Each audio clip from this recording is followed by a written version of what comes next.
Hello everyone, this is Edgan Montiel, and this is the first video for the CSWA certification practice and exercises that we're going to be trying to do together. Um, so I'm just going to go ahead and jump right into it. What we did here is what we're planning on doing. So this is the document that I posted in Canvas.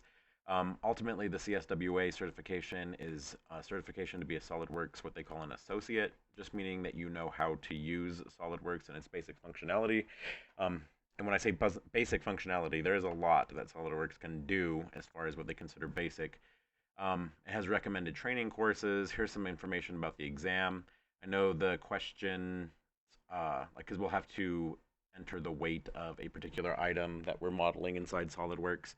So we're allowed like a 1% error, but we only have to get a 70% to pass the exam. There's some information about the exam. It should take about 3 hours, it looks like, when we do actually go to take it. And then here's my proposed schedule. So this week we are going to do two of the problems that Dr. Foley actually found. So we're going to try to get those done. And then next week there will be two more problems that we will work on. Then it's going to be spring break. And then here, the 2 weeks after spring break is where we'll actually be able to work on the practice exam. And hopefully we know enough about SolidWorks by then to be able to get through all of this stuff. And then I'm hoping by mid-April through the end of April for us to all kind of work together and be able to start taking the exams and hopefully all passing it. Um, so the idea is that I want us all to meet together and be able to work together to learn the best way to do all this stuff. I am pretty good at SolidWorks, but by no means am I an expert, so I'm still learning some of this stuff along the way, and I'm just trying to make sure I communicate everything that I learn that will hopefully help me pass this test to you guys as well. So here is what we're going to be doing today, since this is like the first lesson. It's the practice problem section C, problem 4, which is this little beam thing here. I'll make it bigger for just a second so you can see it. But it wants us to model this thing here in SolidWorks, and this is actually a three-part problem. So part A, we're going to build it with global variables, and then we're going to assign these values to those global variables, and then we're going to be able to adjust those global variables to make for part B and part C, all giving us the different answers in grams. So that's the first one we're going to do today. Let me make this a little smaller again. I can zoom in this way as well. The second one we're going to be doing is this little pawn piece. So this one's section F, problem 1. And this one, we're ultimately just making the piece. So it's just kind of a complicated drawing. So we're going to go over what's the easiest way to do this one and some of the problems that we ran into and whatnot as we've been playing with it this week. So the only other thing I want to show is here is the practice exam itself.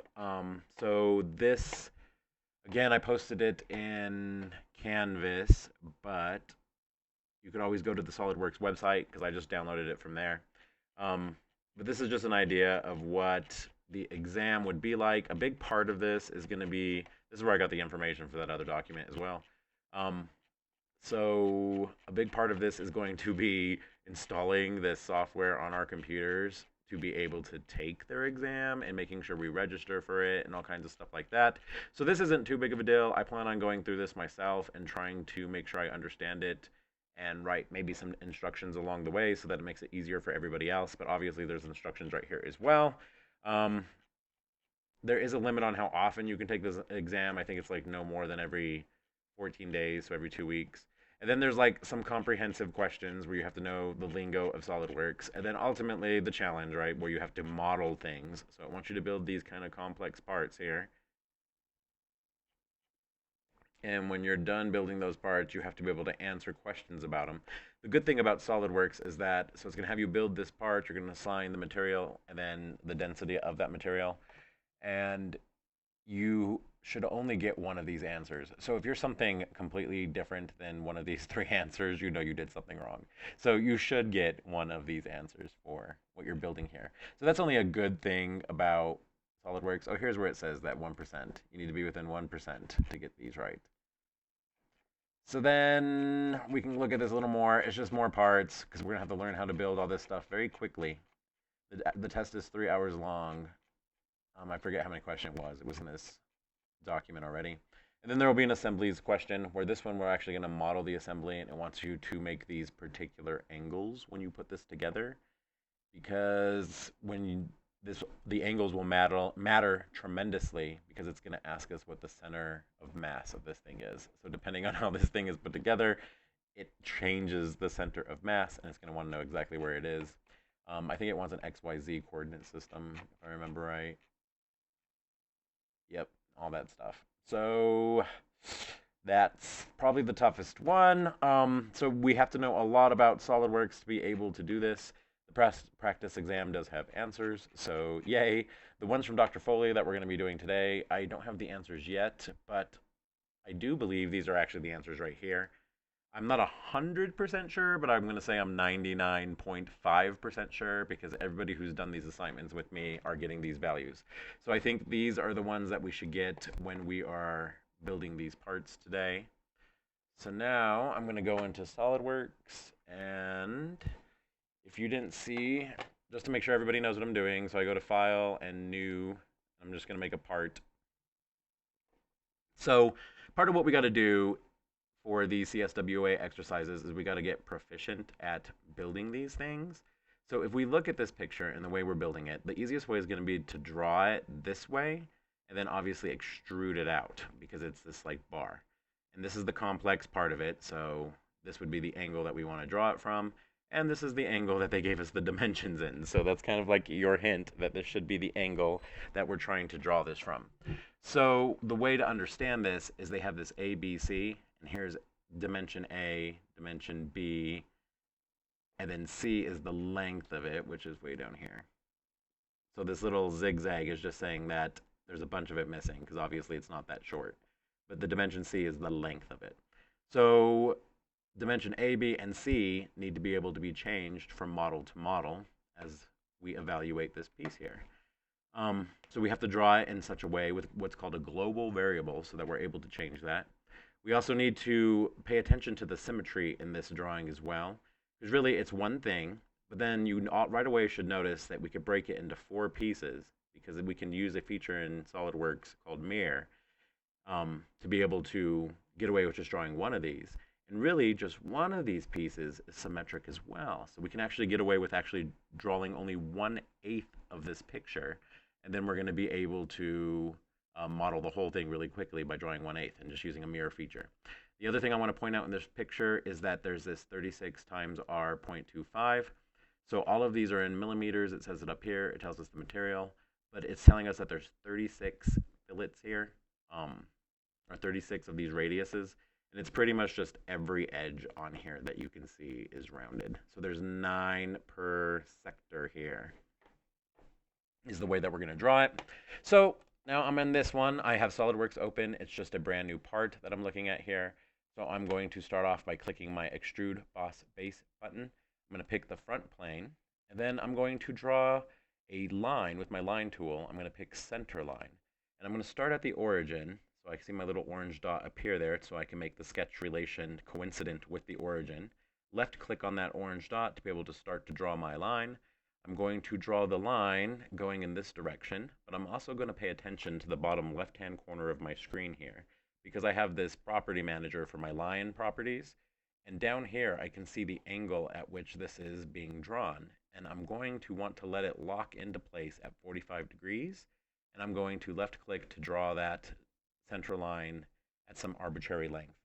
So now I'm going to go ahead and hit escape on my keyboard to get out of that line tool. And now I'm going to go back into the other line tool, the regular line tool that we're used to seeing. And so I'm just roughly, I'm going to ignore this circle in the middle real quick, or for the beginning of this part, and I'm just going to try to draw the outline of this to the best of my ability. But really, I'm only going to draw half of it. So I want it to stop up here at some point. So I'm in my line tool, and I'm going to start at the origin, and I'm going to draw up, and I'm going to make sure I'm making the sketch relations that I want along the way. So as I draw up, I want that to snap into place, because I want to make sure I make horizontal sketch relations. Same thing here, I want to make a horizontal sketch relation. Here, I want to make a parallel sketch relation. So I'm going to make sure I do that there, and then it comes back this way. I'm going to avoid making any sketch relations that I don't want, because I don't want these points to be on the same line there. I don't want the midpoint to be on the same line there. So I got to be careful not to make any sketch relations I don't want. And because of the way this is drawn over here, I don't want to go beyond this point. So I want to be somewhere about here. And then I'm going to go up. Again, I'm trying to make sure I'm not making any unnecessary sketch relations, but am making the ones that I want, including a coincident sketch relation with this one right here. So just in the way that I drew this, I drew it the smartest way I possibly can, because I'm making all these coincident and horizontal sketch relations, as well as this parallel sketch relation and this coincident up here while I was drawing it. There is another very important sketch relation I want to make right away. So I'm going to click on my center line here. And if you remember, we drew it to where it was 45 degrees here on this angle. But I also want to fix this into place, because as I'm manipulating this, I don't want that center line to move. So I'm going to click this Fix button, and I can see the little sketch relation anchor, little green thing there appear, letting me know that that center line is now fixed into place. I hit my little green check mark to close that window, and now I got this whole thing roughly sketched, and now we just have to enter these dimensions. And here's where we're going to talk about the global variables. So we're still going to use the Smart Dimension tool like we're used to using before, except I'm going to click on that one, and the first one is from this top line to this other line, so it's like the thickness of this thing. So I click on this top line and then this bottom line. So that was a left click and a left click, and then I have to come over here and left click to stamp it into place. And now what we want to do is we're actually technically writing an equation. So we want to say this equals, we use the equal button, equals, and then we're going to use the quotations, the capital letter A, and then quotations again. And that's going to make this little button here appear, which is the global variable button. So I'm going to go ahead and click on that. So now I just made a global variable with the letter A. And now I'm going to assign a value to letter A right off the bat, because here in our document, oops, and I seem to be scrolling through all of these. I have them all in the same folder, so there we go.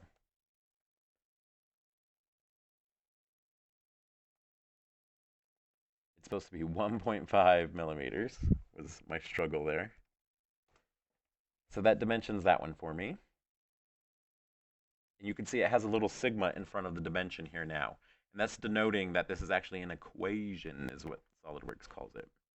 So that's that one. And then the next one is going to be from this line to this line. And we're going to do it the exact same way. So we're going to do equals, except this time it's going to be B.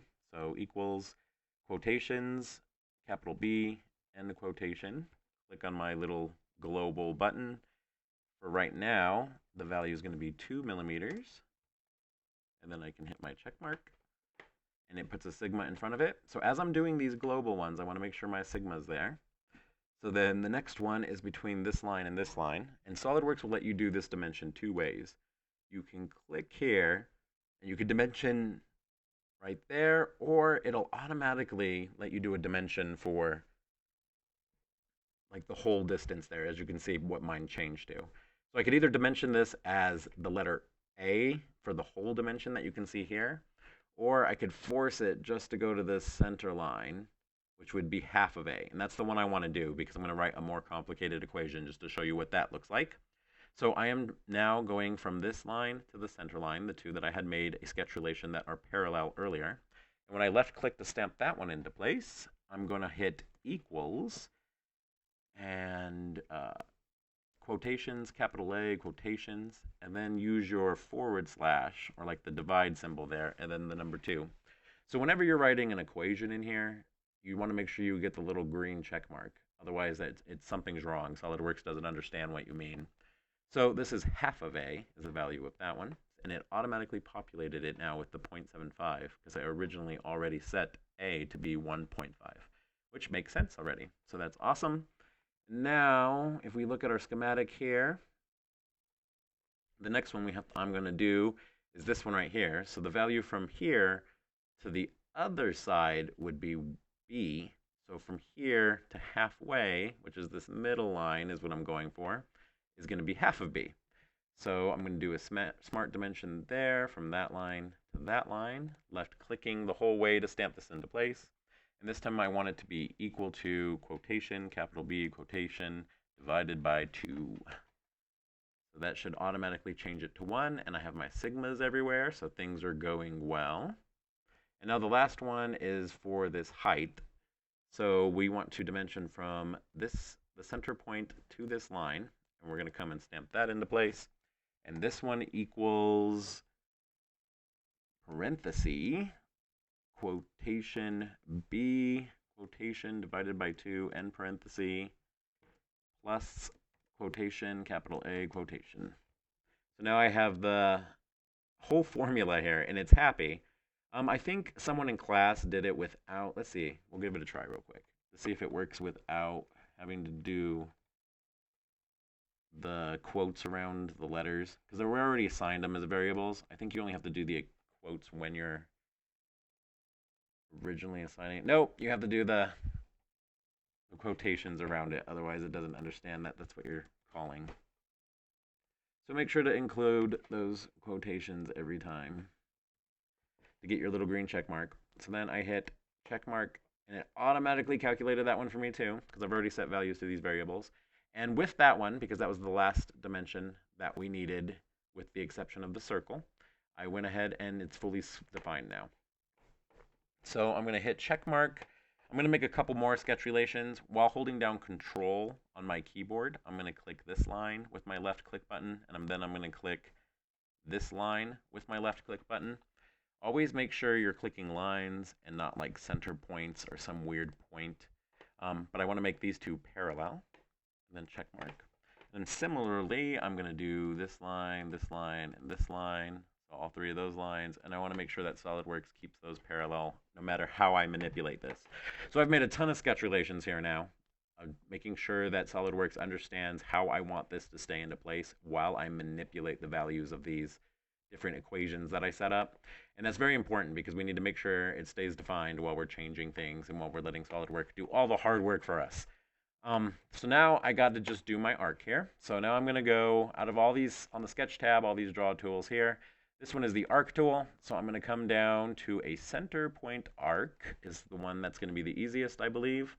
So I'm going to start, it's a center point arc. So if you look over here, whenever you pick any of the arc tools, these are the 3 different arc tools that you see up here as well. So center point, the middle one's the tangent arc, and this one is the 3-point arc. It shows you in the picture how it wants you to click to be able to draw these. So you click in the center of point of the arc that you're trying to draw, then you come up to the left and click, and then go to the right and click the 3rd click. So I want to click on, we're on this tool, and I can tell because my cursor is the right little tool there, and I want to make sure it's coincident with the origin there, so I left click there. Then I'm going to go up and click on this line, being careful not to click on a center point or something weird so that SolidWorks doesn't make any sketch relations that I don't want. So then I left click on that line somewhere, and then I can move this way, and then I want to make sure that turns orange and left click on that line. Because I do want to make sure the sketch relation of coincident with the line is there, but I don't want it coincident with like a midpoint, because that would kind of mess me up.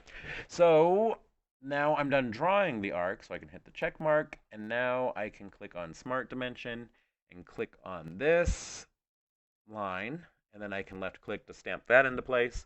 And this one is, since it's actually doing the radius, we have to do half of B. So quotations B or equals quotation B quotation divided by 2. Then I hit check mark, and that's going to get that into place for me. So now we have the full picture drawn there. And the last thing I want to do is, so now I got to get out of my dimension tool. I hit my little green check mark. So now I'm going to click on this little trim entities button and make sure that the trim to closest is selected. We got to get rid of this little piece of the line right there. And then hit check mark. So now that we see that I trimmed that entity, I have a couple lines that turned blue here because they're not fully defined anymore. This one was defined because it's dependent on this line, and this line was defined because it was tied to that other part of that line that was coincident with the origin. So now I have to make sure SolidWorks understands that I want these kind of pinned this way. So what I'm going to do is I hold down Control on my keyboard, and I'm going to click on this line button here. And it's showing me all of the sketch relations that are going on with this line right now. And I'm actually going to hit fixed because oh, no. I lied. Escape. Escape. Control Z, undo that. So I want to pick that line, and it opens up the line properties. And now I want to hit fixed because I'm adding one more sketch relation to it. And then when I hit check mark, that's locking that line into place here with this y-axis, as I'm calling it, because it shows it as a y-axis here. So now that this is locked into place with the y-axis, it knows that this one's locked into place. And we're fully defined again. So now we're going to use another feature you guys haven't seen yet. So it's called mirror entities. So this is actually on the sketch tab because it's to mirror sketch stuff. So I click on that. And now it wants to know the entities to mirror. That's this little blue box that it's on. So I am just going to left click and hold down my left click and highlight, make a box around everything here. So it has all my lines and my arc. The only thing I don't want is this center line. So if it accidentally picked that center line, you can see it here, I could just come click on it on my picture here to unselect it. Because I want to come over here onto my property manager for the mirror and click on this other box, the mirror about, which that's where I want to click on this center line. And it should show you the reflection here right away. So that looks good. So I go ahead and hit check mark. And now my picture is cluttered with a million sketch relations, and it's super awful to look at. Like, that's so insane looking now. So a cool thing in SolidWorks is these are very important, and it's nice to look at them as we're making them. But once we have all these sketch relations and we know they're good, they need to get out of the way because they're super in the way. So we can come up here to our, again, if you don't see these words, there's that little black arrow to the right of the red SolidWorks sign here. And you can come over here to view. Once you click on that and open up this menu, you can come to this hide show option. And then if you scroll down, there's this sketch relation one. These menus are too long for your screen, depending on your resolution. Sometimes there's little arrows that you can click on that let you scroll on these little menus as well. So if you can't see this, you might need to scroll. I think this one, oh no, my screen's big enough to where it shows all of it. So just be aware that you might have to scroll on these as well. So I'm going to click on this sketch relations, and all those little green lines go away now. So, or all those little green sketch relations go away. And it's a little more pleasant to look at. So we are done with this portion of it. So now we're finally done with the sketch. Now when I hit exit sketch, if you remember, way at the beginning, I went ahead and had clicked on boss extrude, the extrude feature. So it's taking us into that finally. And over here is where we want to write our last equation. So I'm going to, in this property manager for the dimension, I'm going to write equals, and then I'm going to write parenthesis, capital C, not parenthesis, quotations, end quotation. And just like before, it brings up this little global button I can click on, and now it wants to know what it is, which is 110 millimeters. And then I can hit my check mark. So now I have the part fully built, and it's 1/4 of it, and I only drew 1/8 of it to be able to do this, and the only thing left is these 36 fillets. So 9 times 4 is 36. So I should know there is 9 fillets that need to appear on here somewhere. So I'm going to click my fillet button. It tells me that the dimension of the fillets is 0.25 millimeters. That's going to be that. I have my preview on. I'm ready to click on things because I'm on this blue box. And now I just have to click all the lines that are ready to fill it. And it's this one, 2, 3, 4, 5, 6, 7, 8, and 9. So then I hit check mark, and all of those are now have the fillet applied. Now the last thing I have to do is mirror this piece to make it look like the rest to actually finish constructing it. So now we are on the features tab, and we're going to actually hit the mirror button on this one now. And this time we're going to actually do it a little different than we did on the other videos because we're going to do all the mirrors at once. So on this mirror face plane, the very first selection box that it has me inside of, I'm going to open up the design tree for my part that moves into my drawing window here. And I just got to find the one that I want to mirror across. So top plane is one of them, and right plane is the other. So it doesn't matter which one you start with. You just need to pick top or right. And then in the secondary mirror face plane, that's where you pick the other one. So I already picked top, so I need to pick right. Now we're not doing features. We want to come open up the bodies to mirror option here and click the whole body there. And just under features to mirror and faces to mirror, make sure you don't have anything selected. So you can always right click on things to delete them out of these options. But as we can see in my preview here, it looks like I got everything right because I just have it in the bodies to mirror. And it's merge the solids so that it doesn't do any funny lines or anything. So then I hit check mark. And now I have mirrored the whole thing and the part is constructed. So I just have to assign this material property. So it is an aluminum 6061 T4. So I can come over here to my design tree for my part. And when I right click on material, I can left click on edit material.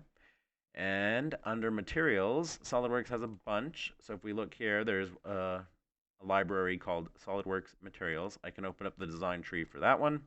Then I can open up the design tree for aluminum alloys. And there's a ton of these, but they're all in alphabetical order and numerical order. And we are looking for the 6061 T4SS. Now the only difference mine is between this document and what we have done here in class is that this mass density is 2700, but over here it says it's 2300. So we didn't go as far as changing that because that's something we can kind of go over later when we're working on how to edit these material properties. But we're just going to go ahead and pick the preset one that's in here. We have to hit apply and then close. And I can see here now that my part 3, as it's called, now has this material of 6061 T4SS assigned to it. And now we're ready to answer the question. So we're going to go to our Evaluate tab here. And under the Evaluate tab, there's a button that says Mass Properties. So when I click on that one, I can see that it is 26.79 grams. And we got 26.78 during class. So again, you're allowed a 1% variance on these answers, just because the approximation calculations in SolidWorks aren't always exactly the same, plus it rounds for you. So if I actually had the full, because you can extend out the digits beyond just the values of 2, so it's actually rounding for you, we would probably see that mine was 7, 8, something. So that's how you build this part on part A. And we also did it while assigning global variables, which was very important because now it's going to make part B and part C very, very easy. So when we look here on part B and C, all we have to do is change the values of A, B, and C that we created the global variables for. So now over here on my design tree for it, I have a little field that's called equations, because this is where it stores the global variables, which are actually just technically equations that we created. So I can right click on equations here and click manage equations. And now I have global variables, and here's the values that they were before. The 1.5 matches, the B equals 2, and that matches, and the C equals 110, so all that matches.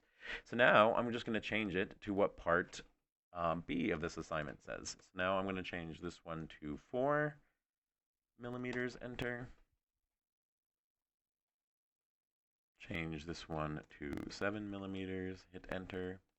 This last one to 195 millimeters and hit enter. And now when I hit OK here, it automatically updates my part. So it got bigger, that's why I had to zoom out. But I could do the exact same thing because we left the material the exact same. So we just come up here to our Evaluate tab and click on our mass properties again. And this time we get 481 grams, which this was 400.8. So that is definitely within the 1% error we're looking for here. And now we just need to go back and do the last one. So again, I'm going to come over here to my design tree of part 3, right click on the equations that are associated with it, left click on manage equations, and then I can come up here and change these values. I don't always have to type the M, so I can always just type 2, enter,